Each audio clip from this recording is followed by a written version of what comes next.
My dad warns me not to expect a birthday gift since I'm the least favorite, but I turn the tables with a surprise of my own. His reaction is priceless. The words hit me like a slap across the face, even though I should have been used to them by now. "Don't get your hopes up for anything special tomorrow, kiddo," Dad said, barely looking up from his newspaper. "Money's tight, and well, you know your sister just got that new car for her graduation." I was turning 23. My sister Emma had received a brand new Tesla for her college graduation 3 months ago. For my graduation 2 years prior, I got a $50 gift card to Target and a half-hearted pat on the back. "Sure, Dad, no problem," I replied, keeping my voice steady even as my heart sank. I'd stopped expecting equal treatment years ago, but it still stung every single time. Mom walked into the kitchen and gave me a sympathetic look, but she never contradicted him. She never stood up for me. That hurt almost as much as his blatant favoritism. That evening, I sat in my small apartment, the one I'd been renting since college because moving back home wasn't convenient for them, and made a decision. I was done hoping for their approval. I was done being the afterthought, the lesser child, the one who could be forgotten without consequence. I pulled out my laptop and began typing an email. Then I made several phone calls. By midnight, everything was arranged. The next morning, my phone rang at 7 a.m. It was Mom. "Happy birthday, sweetie. Can you come over for dinner tonight? I'm making your favorite pot roast." It was actually Emma's favorite, not mine, but I didn't correct her. "Sure, Mom, I'll be there at 6. When I arrived that evening, the house smelled amazing. Whatever else could be said about my mother, she was an incredible cook. Emma was already there, scrolling through her phone at the dining table. Dad was in his recliner, watching the news. "Happy birthday," Emma said without looking up. "Thanks," I replied,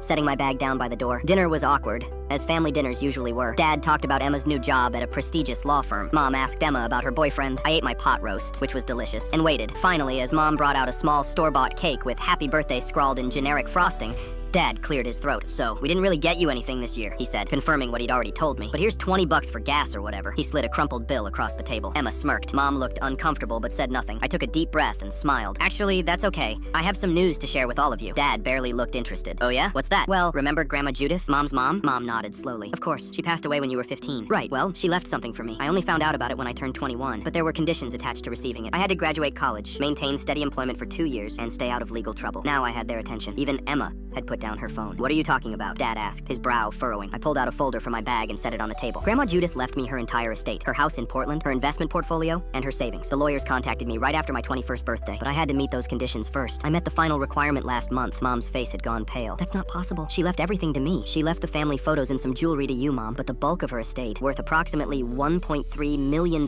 she left to me. She apparently saw something in our family dynamic that concerned her." The silence was deafening. Dad's face had turned red. "Why didn't you tell us?" "Why would I? You've made it abundantly clear for years that I'm not really part of this family. At least not the important part." Emma's mouth was hanging open. "That's not fair. We've always treated you Don't," I interrupted, my voice sharp. "Don't insult my intelligence by pretending you've treated me as an equal. I have years of evidence to the contrary." I stood up, leaving the folder on the table. "The house in Portland is beautiful, by the way. I'm moving there next month. I wanted to tell you in person, and on my birthday, so you'd remember this moment." Dad finally found his voice. "Now wait, just a minute." "No, Dad, I'm done waiting. I spent 23 years waiting for you to love me as much as you love Emma. I'm done." I grabbed my bag and headed for the door. "Happy birthday to me," I said, and walked out into the night, finally free.